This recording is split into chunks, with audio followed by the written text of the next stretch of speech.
Okay, so it's it's it's maybe about 10 a.m. I don't know, and it's already been a very long morning. I posted the other video of the pounding that started this morning, and today the manager did come up and we spoke in the hallway.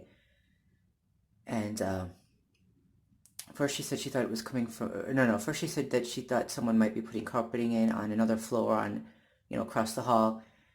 Then she said it might be coming from our next door neighbor, but the thing is, I know it's not our next door neighbor only because when the pounding happens, this happens all the time. And, there have been times where the caregiver of the next door neighbor was outside with me in the hallway, trying to figure out where the pounding was coming from. So it's not them. For whatever reason, I think nobody wants to go upstairs to the apartment right above us because it's clearly coming from the apartment right above us. And no one wants to go up there and find out what's happening. Though the manager did seem nice today. I think they have different managers in the building, so this one actually does seem sometimes to actually try to help. And she's the one who told us to call immediately when this starts. So we'll see what happens. It it's very stressful. I made what I did was I I didn't record in one full video. I recorded in clips on and off as the pounding started and stopped. So I ended up just editing those clips together. And also, my camera doesn't allow a time and date stamp right on the video. I don't think it does.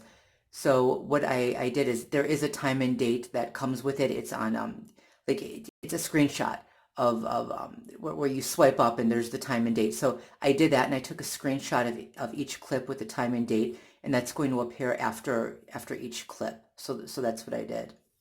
In one of the clips, you do hear mumbling from the hallway. The words are not audible. It's that's just me and the manager and me talking. Um, Other than that, you'll hear my mom's voice at one point, calling them crazy. I normally don't include anything my mom says. I don't include my mom in the videos just for obvious reasons. But I left that in, one, because it's right in the middle of a massive pounding episode and I wanted to capture that. But two, I also wanted to have proof that, the pounding is going on as we're talking and as I'm walking around. Just so that no one can try to say that this is shared delusion. And even though the manager came up today and did hear the pounding, so no one can deny that it's happening during the day. They don't hear it at night, and so because it's softer at night, it's more of a low thumping. So I just wanted to make it clear that this is really happening. No one is. This is not in my mind. This is not in my mom's mind. It's hard though. It's getting harder. It's hard on me. It's hard on her. She's an old lady. She deserves to live her life and have a little peace for a little while, and she can't. She can't because this garbage is going on. There, there's no excuse for this, and there's the tension that's getting to us with the coronavirus. I'm trying to keep her safe by using a lot of sanitizer and making sure she washes her hands, but nobody likes, being told what to do by their kid. So, and with the elderly, sometimes they forget or they'll touch their face or they'll come in with really dirty hands and they'll touch their face and they'll try to eat something. And of course, we're trying to follow guidelines now by the CDC, right? And I mean, people should use proper precautions anyway. But it's harder now that I have to be extra careful and watch her 24/7 to make sure she's washed her hands fully and she's sanitized her hands when she comes back in. And obviously, I don't want her to get sick. And she doesn't like it. She doesn't like being told what to do. But obviously, if I see her, touching her dirty shoes or touching, something that's dirty, dirty change or something, and then going to put her hands in her mouth or food in her mouth, I'm gonna stop her from doing that. So she got angry with me this morning after all the stress of the pounding, and she ran out screaming at me. It is beyond stressful. It is beyond crazy with everything going on. There's a note on the door today, so the building saying that the building was going to take extra precaution, which is good. They're going to be careful who they let in. They're going to get the names, and they're going to they're going to check everyone who comes in, and obviously they're not going to screen them for the virus. But yeah, I guess there's going to be a checkpoint when people come in, which is good. The problem is the perpetrators are going to bypass that. Okay, they'll be using pseudonyms, right? And they're going to come in and go as they please.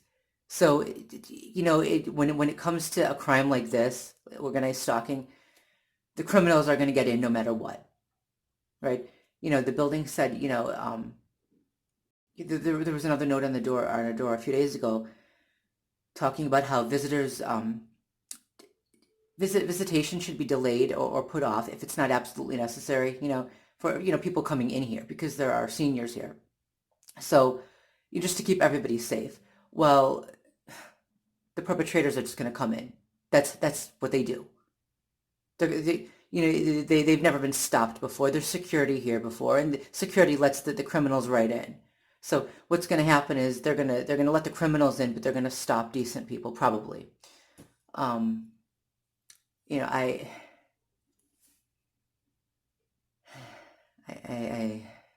it's frightening, especially since when we first moved in. Everybody in the building got sick because there's a dining room in the building, and my mom got sick as well, and because I don't eat here, I didn't. The only people who didn't get sick were those who didn't eat in the dining room. And what the building was saying was that it was norovirus, but my mom's doctor said it sounded like food poisoning because it happened very quickly. I mean, it just almost overnight, everybody got sick at the same time. So I don't know. And I know, at the time I didn't know what organized stalking was, but we moved because of the stalking, right? I had just thought it was, online trolls or something worse than that. I figured these psychopaths online I still thought that they were the ones doing this. And we moved because of it, and because the building had security, I figured it would be a little safer here. But I didn't know how invasive this type of crime really is, and I didn't know that they would ever go this far. So now I wonder, were they responsible for that? This gets harder and harder.